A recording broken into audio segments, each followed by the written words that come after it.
الحمد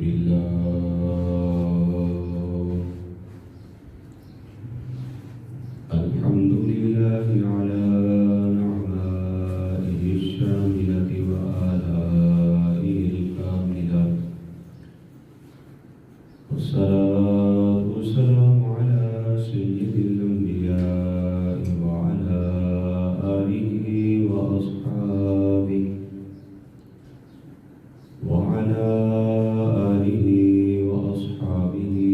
على الصدق والصفاء.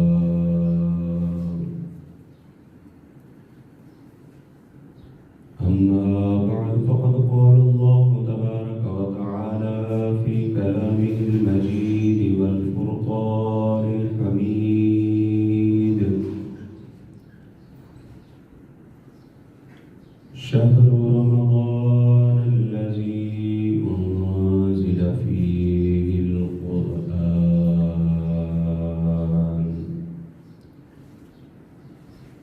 صدق الله مولانا العلي العظيم، وبلغنا رسوله النبي الكريم الأمين، ونحن على ذلك لمن الشاهدين والشاكرين، والحمد لله رب العالمين. إن الله وملائكته يصلون على النبي، يا أيها الذين آمنوا صلوا عليه وسلموا تسليما. اللهم صل على سيدنا محمد وعلى آل سيدنا وأصحاب سيدنا ومولانا محمد وبارك وسلم عليه. الصلاة والسلام عليك يا سيدي يا رسول الله، وعلى آلك وأصحابك يا سيدي يا حبيب الله. الصلاة والسلام عليك يا سيدي يا رحمة للعالمين، وعلى آلك وأصحابك يا خاتم النبيين. مولاي صل وسلم دائما أبدا على حبيبك خير الخلق كلهم، يا صاحب الجمال ويا سيد البشر، من وجهك المنير لقد نبل القمر، لا يمكن الثناء كما كان حقه بعد الخدا بزبطه قصہ مختصر. بندہ پروردگارم امت احمد نبی، دوست دارے چار یارم تابع اولاد علی، مذہب حنفی دارم ملت حضرت خلیل، خاک پائے غوث اعظم زیر سایہ ہر بلی. بعد از حمد و ثنا و درود و سلام نبی مکرم شفیع معظم احمد مجتبیٰ جناب محمد مصطفیٰ صلی اللہ علیہ وسلم. معزز محتشم سامعین ذوالوقار، اللہ تبارک و تعالیٰ کا بے پایہ شکر ہے، خالق کائنات نے آج کا یہ مبارک اور مطہر دن جمعۃ الوداع کا دن ہمیں عطا فرمایا. رب کائنات کی بارگاہ میں دعا ہے، خالق کائنات ہمارے رمضان مبارک کے اعمال کو اپنی بارگاہ کے اندر درجہ قبولیت عطا فرمائے، اور جو بقیہ ایام بچے ہیں اللہ تبارک و تعالیٰ انہیں کثرت کے ساتھ اللہ تبارک و تعالیٰ کے ذکر و فکر کے اندر گزارنے کی توفیق عطا فرمائے. قرآن مجید فرقان حمید سے جو آئے مقدسہ مطہرہ منورہ تلاوت کرنے کا شرف حاصل ہوا ہے، اللہ تبارک و تعالیٰ کی بارگاہ میں دعا گو ہوں، خالق کائنات اس آیت کے ضمن میں مجھے حق بیان کرنے کی، ہم سب کو حق کو سن کر اسے قبول کرنے کی، اس پر عمل کرنے کی اور اس پر قائم رہنے کی توفیق عطا فرمائے. معزز محتشم سامعین ذوالوقار، حضرت سیدنا تمیم داری رضی اللہ تعالی عنہ سے مروی روایت ہے، وہ فرماتے ہیں رسول اللہ صلی اللہ علیہ وسلم نے ارشاد فرمایا: الدین نصیحہ، دین سارے کا سارا نصیحت ہے. اردو میں لفظ نصیحت کا معنی مختصر ہوتا ہے، لیکن جب عربی کے اندر لفظ نصیحت استعمال ہو تو اس کا معنی بنتا ہے خالص ہونا، ان دین کا معنی ہے خالص ہونا۔ تو صحابہ کرام نے عرض کی یا رسول اللہ صلی اللہ علیہ وسلم، یہ دین کے لیے خالص ہونے کا کیا معنی ہے؟ تو آقا دو عالم صلی اللہ علیہ وسلم نے ارشاد فرمایا کہ دین کے لیے خالص ہونے کا معنی ہے للہ، کہ اللہ تبارک و تعالیٰ کے لیے خالص ہونا، مخلص ہونا، ولی رسولہ، اور اس کے رسول کے لیے مخلص ہونا، ولی کتابہ، اور اس کی کتاب قرآن مجید فرقان حمید کے لیے خالص ہونا، مخلص ہونا، ولی ائمۃ المسلمین، اور جو مسلمانوں کے ائمہ ہیں، جو امام ہیں، جو شریعت اور قانون کے مطابق اللہ تبارک و تعالیٰ کی ہدایت کے مطابق جو حکمرانی کرنے والے ہیں، ان کے ساتھ مخلص ہو جانا۔ اور پھر آخر میں فرمایا عامتہم، کہ عام تمام مسلمانوں کے لیے مخلص ہو جانا۔ سب سے پہلے اللہ تبارک و تعالیٰ کے ساتھ مخلص ہو جانا، اس کا مطلب یہ ہے کہ بندہ اللہ تبارک و تعالیٰ کی رضا کے لیے تمام اعمال کرے، اور اللہ تبارک و تعالیٰ کے ساتھ مخلص ہو کر خالصتاً اللہ کی رضا کے لیے ہر عمل کرے۔ کوئی بھی عمل اس کا دنیاوی ریاکاری کے لیے نہ ہو، بلکہ ہر عمل اللہ تبارک و تعالیٰ کی رضا کے لیے ہونا چاہیے، کیونکہ جب بندہ عمل اللہ تبارک و تعالیٰ کی رضا کے لیے کرتا ہے تو اللہ تبارک و تعالیٰ ہی اسے اجر عطا فرماتا ہے۔ ہمارے ہاں اکثر لوگ جب نیکی کرتے ہیں تو ہیلے بہانے سے اس نیکی کو جو ہے وہ ضائع کر دیتے ہیں، اس کا اظہار کر دیتے ہیں، لوگوں کے سامنے بتا دیتے ہیں، اور جی میں نے تو فلاں کی مدد کی ہے، میں نے کسی کو نہیں بتایا۔ تو جس کے سامنے اظہار کر رہا ہے کیا اسے تو نہیں بتا رہا؟ یا پھر غریب کے سامنے جس کی مدد کی ہوتی ہے اسی کے سامنے اسی کے حوالے سے کہہ رہے ہوتے ہیں جی ہم نے تمہاری مدد کی ہے لیکن ہم نے کسی کو نہیں بتایا۔ تو حضور نے تو فرمایا کہ مخلص ہونے کا معنی یہ ہے، اللہ تبارک و تعالیٰ کی رضا کے لیے خالص ہونے کا معنی یہ ہے، اللہ کی رضا کے لیے کسی کو صدقہ دینے کا معنی یہ ہے کہ ایک ہاتھ سے دو اور دوسرے ہاتھ کو بھی خبر نہ ہو۔ اور بزرگ فرماتے ہیں کہ اگر اس دور کے اندر کوئی بندہ چاہتا ہے کہ میں خالص بندہ تلاش کروں تو اسے چاہیے کہ سب سے پہلے وہ خود خالص ہو جائے، خود مخلص ہو جائے۔ جب وہ خود مخلص ہو جائے گا تو اللہ تبارک و تعالیٰ اسے مخلص لوگوں سے ملاقات کا شرف بھی عطا فرمائے گا۔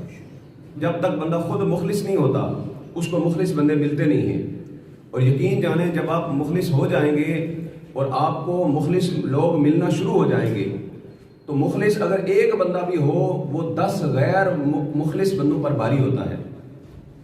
ایسے لوگ اس وقت بھی موجود ہیں جو دے کر احسان نہیں جتلاتے، جو کسی کے ساتھ معاملت کر کے مدد کر کے بھول جاتے ہیں، بلکہ بعض تو ایسے بھی ہوتے ہیں جو ایسے ذریعے سے خدمت کرتے ہیں کہ پتہ بھی نہیں چلتا کہ کس نے خدمت کی ہے۔ تو اس لیے سب سے پہلی بات یہ ہے کہ اللہ کے ساتھ مخلص ہو جانا چاہیے، ولی رسول ہی، پھر اس کے رسول کے ساتھ مخلص ہو جانا چاہیے۔ آقا دو عالم صلی اللہ علیہ وسلم کی ناموس پر جب حملہ ہو، اگر مسلمان مخلص ہوں تو یہ ممکن ہی نہیں ہے کہ مسلمان خاموش رہ جائیں۔ جب فرانس جیسا ملک سرکاری سطح پر آقا دو عالم صلی اللہ علیہ وسلم کے خاکے شائع کرے، حضور کی توہین کرے، اور 5-6 ماہ گزرنے کے باوجود بھی ہمارے حکمران ان کو کوئی جواب نہ دیں تو معلوم ہوا کہ وہ اپنے محبوب کے ساتھ، اپنے رسول کے ساتھ وہ مخلص نہیں ہیں۔ اور جب اللہ رسول کے ساتھ کوئی مخلص نہیں ہوتا تو پھر اللہ تبارک و تعالیٰ دنیاوی تنگدستی کے اندر ان کو مبتلا کر دیتا ہے۔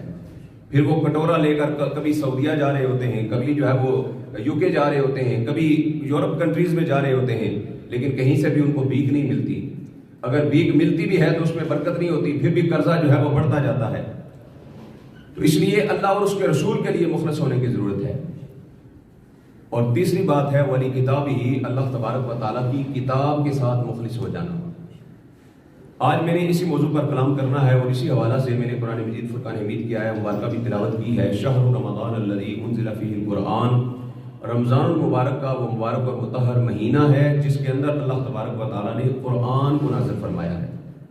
اس آخری عشرے کی جہاں پر بے شمار فضیلتیں ہیں اور جمعۃ الوداع کی بھی فضیلتیں ہیں، وہیں پر آخری جو عشرہ ہے اس کی یہ بھی فضیلت ہے کہ اس کے اندر اللہ تبارک و تعالیٰ نے قرآن مجید کو نازل فرمایا ہے۔ آقا دو عالم صلی اللہ علیہ وسلم نے ارشاد فرمایا کہ اللہ کی کتاب کے ساتھ ہر مومن کو مخلص ہو جانا چاہیے. اور علماء نے قرآن مجید کے حقوق جو بیان فرمائے ہیں، قرآن مجید کے کتنے حقوق ہیں، ان میں سے چند آپ کے سامنے میں نے عرض کرنے ہیں آج. سب سے پہلا قرآن مجید کا حق یہ ہے کہ قرآن مجید کے اوپر کامل ایمان لایا جائے. سب سے پہلا جو ہے وہ حق یہ ہے قرآن کا کہ قرآن کے اوپر کامل یقین ہو، ایمان ہو. الحمد کی الف سے لے کر والناس کی سین تک قرآن مجید کے ایک ایک حرف، ایک ایک لفظ کے اوپر کامل یقین رکھا جائے، یہ قرآن مجید کا حق ہے. اگر آج ہم قرآن مجید فرقان حمید کی تمام تر الفاظ کے اوپر، ایک ایک جملے کے اوپر، ایک ایک حرف کے اوپر اگر ہم ایمان رکھتے تو پھر ہمارا حال کیا ہوتا؟ اللہ تبارک و تعالی ہمیں ہدایت عطا فرما دیتا. کیونکہ رب کائنات خود فرماتا ہے ھدی للمتقین، یہ قرآن تو مومنین کی ہدایت کے لیے ہم نے عطا فرمایا ہے. تو اب مسلمان اگر ہدایت کی کتاب کو غلاف کے اندر لپیٹ کر اتنی اونچی جگہ پر رکھ دیں جہاں پر ان کا ہاتھ بھی نہ پہنچتا ہو، اور پھر ہدایت اور رہنمائی لینے کے لیے وہ اسلام دشمنوں کی جو ہے وہ پیچھے چلیں، انٹرنیٹ کے اوپر جا کر سرچ کریں کہ تجارت کے ذرائع کیا ہیں، کامیاب ہونے کا طریقہ کیا ہے، دولت کمانے کا طریقہ کار کیا ہے، تو پھر وہ بندہ کبھی بھی کامیاب نہیں ہو سکتا. کیونکہ جو اس کے پاس سب سے بڑا کامیابی کا ذریعہ تھا اس کو تو اس نے بند کر کے رکھ دیا ہے. اب وہ تجارت کے اصول ان سے لینا چاہتا ہے جو اس قرآن کے مخالف ہیں. اب وہ عدالت کے اصول ان سے لینا چاہتا ہے جو قرآن کے مخالف ہیں. آج وہ اپنے بچوں کو تعلیم ان لوگوں کی دلانا چاہتا ہے جو قرآن کے مخالف ہیں، جو قرآن کے منکر ہیں. اپنے بچوں کو آج دنیاوی فلسفے تو ہم سکھاتے ہیں لیکن اپنے بچوں کو قرآن کی تعلیم نہیں سکھاتے. لیکن یاد رکھیں قیامت تو آ سکتی ہے لیکن قرآن مجید فرقان حمید کی رہنمائی کے اصول کبھی بھی باطل نہیں ہو سکتے. قیامت تک اگر مسلمان کو ہدایت اور رہنمائی ملے گی تو اس قرآن کے صدقے سے ہی ملے گی. قیامت تک اگر بندہ مومن ہدایت اور رہنمائی چاہتا ہے تو اسے چاہیے کہ وہ قرآن مجید فرقان حمید سے محبت کرے، قرآن مجید کے اوپر عمل کرے، قرآن سے رہنمائی حاصل کرے. اور جو قرآن مجید کو ترک کر دیتا ہے، قرآن مجید کی بے ادبی کرتا ہے، اللہ تبارک و تعالیٰ اسے دنیا و آخرت کے اندر ذلیل و رسوا کر دیتا ہے. بنو امیہ کا ایک حکمران تھا جس کا نام تھا ولید بن یزید، جس کے بارے میں آقا دو عالم صلی اللہ علیہ وسلم کی حدیث مبارکہ کا مفہوم ہے. میرے آقا نے فرمایا میری امت کے اندر ایک ولید نامی شخص پیدا ہوگا جو فرعون سے بھی زیادہ سرکش ہوگا، فرعون سے بھی بڑا سرکش ہوگا. اور علماء کرام نے اس حدیث مبارکہ کی تشریح کے اندر لکھا کہ اس سے مراد یہی ولید بن یزید تھا جو بڑا سرکش تھا. ایک مرتبہ اس نے قرآن مجید سے فال نکالا. قرآن مجید سے فال نکالنا تو جائز نہیں ہے کیونکہ قرآن مجید فال نکالنے کے لیے نہیں بلکہ ہدایت کے لیے آیا ہے. لیکن اس نے قرآن مجید سے فال نکالا. سورہ ابراہیم کی 15ویں آیت جو ہے وہ اس کے فال کے اندر نکلی، خواب کل جبار عنید، کہ ہر سرکش جو ہے وہ نامراد ہوا. اب جب اس نے اپنا اس نے فال دیکھا تو غصے کے اندر آگ بگولا ہو گیا اور سوچنے لگ پڑا کہ میرے بارے میں قرآن نے یہ فال جو ہے وہ کیسے پیش کر دیا کہ میں نامراد ہوں گا، میں سرکش ہوں. تو اس نے غصے کے اندر آ کر، غرور و تکبر کے اندر آ کر اس نے قرآن کی بے ادبی کر دی. قرآن مجید کو اس نے شہید کر دیا اور کہنے لگا کہ اے قرآن، قیامت والے دن اللہ تبارک و تعالیٰ کی بارگاہ میں حاضر ہو کر میرا معاملہ جو ہے وہ بتا دینا کہ ولید نے تیرے ساتھ یہ معاملہ کیا تھا. تاریخ کے صفحات پر اس کا حشر موجود ہے کہ چند دن ابھی گزرے تھے کہ اس ولید بن یزید کا سر کٹا ہوا اسی کے محل کے باہر لٹکا ہوا تھا. چند دن کے بعد اس قرآن کے بے ادب کا اللہ تبارک و تعالیٰ نے یہ انجام کیا کہ اس کے اپنوں نے ہی اس کا سر کاٹ کر اس کے محل کے باہر لٹکا دیا. اس کے چچا زاد بھائی نے اعلان کیا کہ جو ولید بن یزید کا سر کاٹ کے لائے گا میں اسے 1,00,000 درہم جو ہے وہ عوض دوں گا، تحفہ دوں گا. تو لوگوں نے جو اس کے ماننے والے تھے، اسی کی رعایا میں رہنے والے تھے، انہوں نے 1,00,000 درہم کے عوض اس کا سر کاٹ کر اس کے قدموں میں رکھ دیا. کئی دنوں تک اس کا سر جو ہے وہ اسی کے محل کے باہر لٹکا رہا. پھر عبرت کے لیے اس کو چوراہے پر لٹکا دیا گیا. تو اس طرح اللہ تبارک و تعالیٰ نے ایک قرآن کے سرکش کو دنیا کے اندر بھی رسوا کیا اور آخرت کے اندر بھی رسوائی اس کا مقدر بن گئی. تو قرآن مجید فرقان حمید کا پہلا حق یہ ہے کہ اس کے ایک ایک لفظ پر کامل یقین رکھا جائے، ایمان لایا جائے. ایک ایک لفظ کے اوپر ایمان ہونا چاہیے. اور قرآن مجید فرقان حمید کے اوپر میرے آقا دو عالم صلی اللہ علیہ وسلم نے ارشاد فرمایا جو لوگ کامل ایمان نہیں رکھتے کچھ ایسے بھی قرآن پڑھنے والے ہوتے ہیں کہ قرآن ان کے اوپر لعنت کر رہا ہوتا ہے. کچھ ایسے قرآن مجید کی تلاوت کرنے والے بھی ہوتے ہیں، وہ قرآن کی تلاوت کر رہے ہوتے ہیں ثواب کی غرض سے، لیکن قرآن ہی ان کے اوپر لعنت کر رہا ہوتا ہے. مثال کے طور پر ایک بندہ قرآن پڑھ رہا ہے اور قرآن میں پڑھتا ہے لعنت اللہ علی الکاذبین، جھوٹوں پر اللہ کی لعنت ہے، اور وہ خود اس گناہ کے اندر مبتلا ہے، تو بتائیں قرآن اس کے اوپر لعنت کر رہا ہے کہ نہیں؟ جو بندہ خود جھوٹ کے اندر مبتلا ہے، وہ قرآن کے اندر خود پڑھ رہا ہے کہ اللہ تبارک و تعالیٰ جھوٹوں کے اوپر لعنت کرتا ہے، تو معلوم ہوا وہ قرآن اسی کے اوپر تو لعنت کر رہا ہے، کیونکہ وہ تو جھوٹ کے اندر مبتلا ہے. اور اسی طرح دیگر بے شمار برائیاں جو قرآن نے ذکر کی ہیں، بے نمازیوں کی سزائیں جو قرآن نے ذکر کی ہیں، زانی اور شرابی کی جو سزائیں قرآن نے ذکر کی ہیں، اگر ان تمام گناہوں کے اندر مبتلا شخص قرآن پر یقین رکھتا ہے مگر اس کے مطابق مکمل عمل نہیں کرتا، ایک ایک لفظ پر کامل یقین نہیں رکھتا، تو معلوم ہوا یہ ساری چیزیں، یہ ساری لعنتیں اسی کے اوپر برس رہی ہیں. تو اس لیے قرآن کے ایک ایک لفظ پر کامل یقین رکھنا ضروری ہے. اور قرآن مجید کا دوسرا حق کیا ہے؟ قرآن مجید کا دوسرا حق یہ ہے کہ قرآن مجید سے محبت کی جائے. قرآن مجید سے محبت کی جائے، اس کی محبت اور الفت کو دل کے اندر بسایا جائے، کیونکہ آقا دو عالم صلی اللہ علیہ وسلم خود قرآن سے محبت فرماتے تھے اور کثرت کے ساتھ قرآن مجید کی حضور تلاوت فرماتے تھے. رمضان المبارک کے اندر جبریل امین کے ساتھ حضور قرآن کا دور فرمایا کرتے تھے. بلکہ ایک روایت کے اندر آتا ہے کہ حضرت ابوبکر صدیق رضی اللہ تعالیٰ عنہ اور حضرت فاروق اعظم رضی اللہ تعالیٰ عنہ کو لے کر ایک رات آقا دو عالم صلی اللہ علیہ وسلم اپنے کاشانہ اقدس سے نکلے اور حضرت عبداللہ ابن مسعود رضی اللہ تعالیٰ عنہ کے گھر کے پاس پہنچے تو دیکھا حضرت عبداللہ ابن مسعود قرآن کی تلاوت کر رہے تھے. صحابہ کی عظمتوں پہ قربان جائیں جو رات کی تنہائیوں کے اندر بھی رب کے کلام کی تلاوت کیا کرتے تھے. حضور صلی اللہ علیہ وسلم کو اس قدر پسند آئی، حضور وہیں پر کھڑے ہو گئے اور کھڑے ہو کر حضرت عبداللہ ابن مسعود کی تلاوت قرآن کو سننا شروع کر. اللہ اکبر، قربان جائیں حضرت عبداللہ ابن مسعود کے مقدر پر کہ جن کے قرآن کی تلاوت کو سننے کے لیے خود صاحب قرآن کھڑے ہو گئے، صاحب قرآن کھڑے ہو کر جن کی تلاوت سن رہے ہیں. اور حضرت عبداللہ ابن مسعود رضی اللہ تعالیٰ عنہ کی تلاوت حضور صلی اللہ علیہ وسلم کو کتنی پسند آئی، اتنی پسند آئی، اتنی پسند آئی کہ آقا دو عالم صلی اللہ علیہ وسلم نے فرمایا جو شخص یہ چاہتا ہو کہ وہ قرآن کو اس طرح تلاوت کرے جس طرح قرآن نازل ہوا ہے، جو چاہتا ہو کہ قرآن اس طرح تلاوت کرے جس طرح قرآن نازل ہوا ہے، تو وہ عبداللہ ابن مسعود کی طرح قرآن کو تلاوت کیا، وہ عبداللہ ابن مسعود کی طرح قرآن کی تلاوت کرے. قرآن سے محبت جو ہے یہ بھی صحابہ نے اس کا عمل کر کے بتایا کہ رات کی تنہائیوں کے اندر محبت کا یہ بھی تقاضا ہے. جہاں پر ہمارے ہاں صرف یہ سمجھا جاتا ہے قرآن کی محبت کا تقاضا یہ ہے کہ اس کو اچھے غلاف کے اندر لپیٹو اور لپیٹ کر اونچی جگہ پہ رکھ دو، پر رمضان کا مہینہ آیا یا پھر کوئی فوتگی ہوگی پھر اٹھا کر اس کو پڑھ لینا، باقی جو ہے وہ ایسی جگہ پہ رکھو جہاں پر اس کی بے ادبی نہ ہو، ہاتھ بھی وہاں پر نہ پہنچ سکے. تو قرآن مجید کے ادب کا معنی یہ ہے کہ اس کی تلاوت بھی کرنی ہے، اس پر عمل بھی کرنا ہے، اور قرآن مجید کو سینے کے اندر بسانا بھی ہے، اس کی محبت کو سینے کے اندر بسانا ہے. قاضی ایاز مالکی رحمۃ اللہ تعالیٰ نے فرماتے ہیں عشق مصطفیٰ کے نشانیوں کے اندر، عشق مصطفیٰ کی علامات کے اندر آپ نے ذکر فرمایا کہ عشق مصطفیٰ کی ایک علامت یہ ہے کہ جس کے سینے کے اندر عشق مصطفیٰ ہوتا ہے وہ رب کے کلام قرآن سے بھی محبت کیا کرتا ہے. یعنی اگر کوئی دیکھنا چاہتا ہو کہ اس کے سینے کے اندر محبت خدا اور محبت مصطفیٰ ہے یا نہیں ہے تو وہ یہ دیکھ لے کہ اس کے سینے کے اندر محبت قرآن ہے یا نہیں. جس کے سینے کے اندر محبت قرآن موجود ہے اس کے سینے کے اندر محبت خدا اور رسول بھی موجود ہے. اور حضرت سلطان محمود غزنوی رحمۃ اللہ تعالیٰ علیہ کا واقعہ بھی آپ کے سامنے عرض کرتا ہوں. سلطان محمود غزنوی کو وفات کے بعد کسی نے خواب کے اندر دیکھا، پوچھا کہ آپ کے ساتھ کیا ماجرا ہوا، کیا معاملہ ہوا.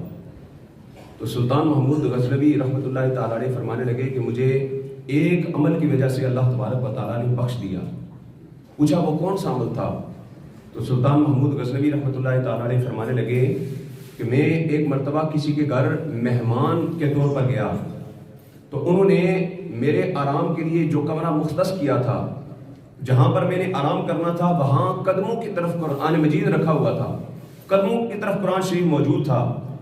تو سلطان محمود غزنوی رحمۃ اللہ تعالیٰ علیہ فرماتے ہیں میں نے سوچا کہ اگر میں اس طرف پاؤں کروں گا تو قرآن کی بے ادبی ہوگی، تو کیوں نہ میں اس قرآن کو اٹھا کر جو ہے وہ باہر بھیج دوں تاکہ میں آرام سے سو سکوں. فرماتے ہیں پھر فوراً میرے ذہن کے اندر خیال آیا کہ میں اپنے آرام کے لیے رب کے قرآن کو کمرے سے باہر بھیج دوں.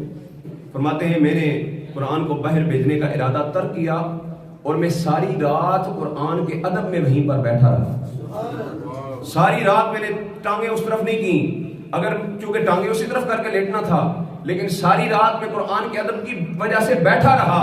سلطان محمود غزنوی فرماتے ہیں جب مرنے کے بعد قبر کے اندر پہنچا، منکر نکیر جب سوال کرنے لگے تو رب کائنات نے فرمایا اس سے سوال مت کرو، یہ قرآن کا ادب کرنے والا ہے. ہم نے اس کی بخشش کا اعلان کر دیا، ہم نے اس کی مغفرت کا اعلان کر دیا ہے.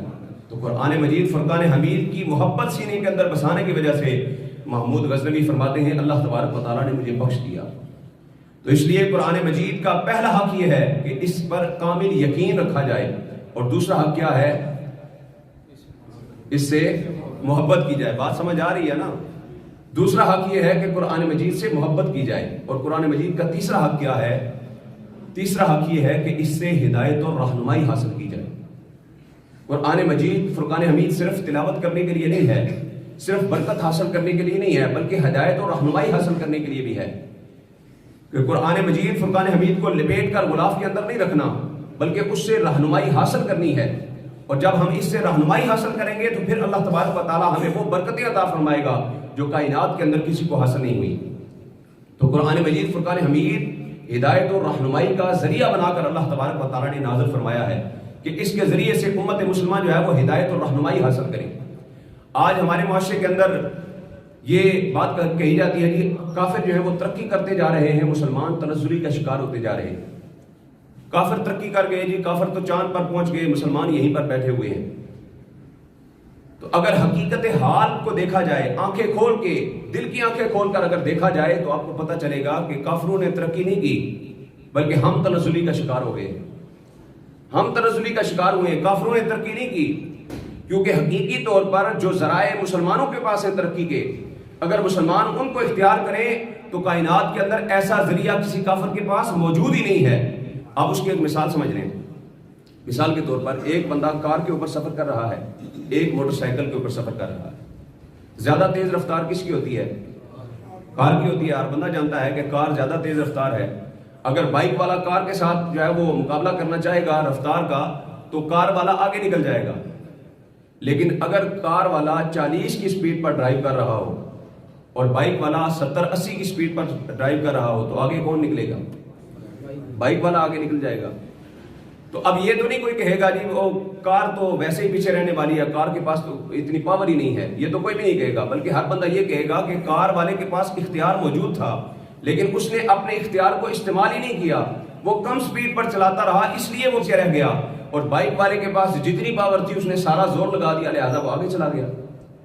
تو اب بلا تشبیہ و تمثیل قرآن مجید فرقان حمید سے جو ہدایت اور رہنمائی کے ذرائع اللہ تبارک و تعالیٰ نے ہمیں عطا فرمائے ہیں، اگر کما حقہ ہم ان کا استعمال کرنا شروع کر دیں، ان کے مطابق چلنا شروع کر دیں، تو پھر اللہ تبارک و تعالیٰ ہمیں دنیا کی سب سے زیادہ بلند ترقی عطا فرمائے گا.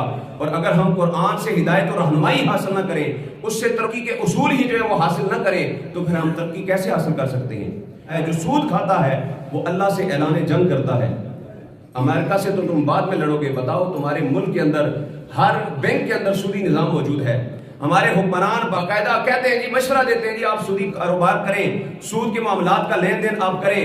تو بتائیں جو قوم اپنے رب کے ساتھ اعلان جنگ کرے کیا وہ ترقی حاصل کر سکتی ہے؟ اپنے رب کے ساتھ جو اعلان جنگ کرے وہ کبھی بھی ترقی حاصل نہیں کر سکتی. اسی لیے تو آج پوری دنیا کے اندر کشکول لے کر ہمارے حکمران پھرتے ہیں، سب طرف سے بھیک ان کو ملتی ہے، لیکن اس کے باوجود بھی وہ نہ قرضے اتار سکتے ہیں. ہر حکمران جو 5 سال کے بعد آتا ہے لالی پاپ دیتا ہے اور بڑے بڑے دعوے کرتا ہے اور حکمرانی کی جو ہے وہ سیٹ حاصل کرتا ہے، بیٹھتا ہے، تو وہ سارے اس کے سبز باغ دکھائے ہوئے ختم ہونا شروع ہو جاتے ہیں. کہتا ہے جی وہ فلانے پیچھے والے قرضے اتنے چڑھا گئے ہیں، انہوں نے قرضے لیے تھے، تم نے کون سے قرضے اتار دیے ہیں، انہوں نے مہنگائی کی تھی، تم نے کون سی جو ہے وہ سستائی کر دی ہے. تو اللہ تبارک و تعالیٰ کے قرآن کے مخالف جب عمل کر رہے ہو، اللہ برکتیں کیسے عطا فرمائے گا؟ تو جب تک ہمارے حکمران قرآن مجید کے مطابق اللہ تبارک و تعالیٰ کی عطا کردہ رہنمائی کے مطابق اس ملک کے اندر نظام نافذ نہیں کرتے، تب تک ترقی جو ہے وہ حاصل نہیں ہو سکتی. ترقی حاصل کرنے کا ایک ہی ذریعہ ہے کہ اللہ تبارک و تعالیٰ کے قرآن کو مانا بھی جائے، اس پر یقین بھی رکھا جائے، اس سے محبت بھی کی جائے اور اس کے بتائے ہوئے طریقہ کار کے مطابق زندگی بھی گزاری جائے. کہ حضرت فضیل بن عیاض رحمۃ اللہ تعالیٰ علیہ یہ ایک بہت بڑے ڈاکو تھے. فضیل ان کا نام تھا اور بہت بڑے ڈاکو تھے، لوگوں کو لوٹتے تھے، لیکن قرآن مجید کی ایک آیت ان کی ہدایت کا سبب بن گئی۔ سورہ رعد کی غالباً آیت نمبر 16 ہے۔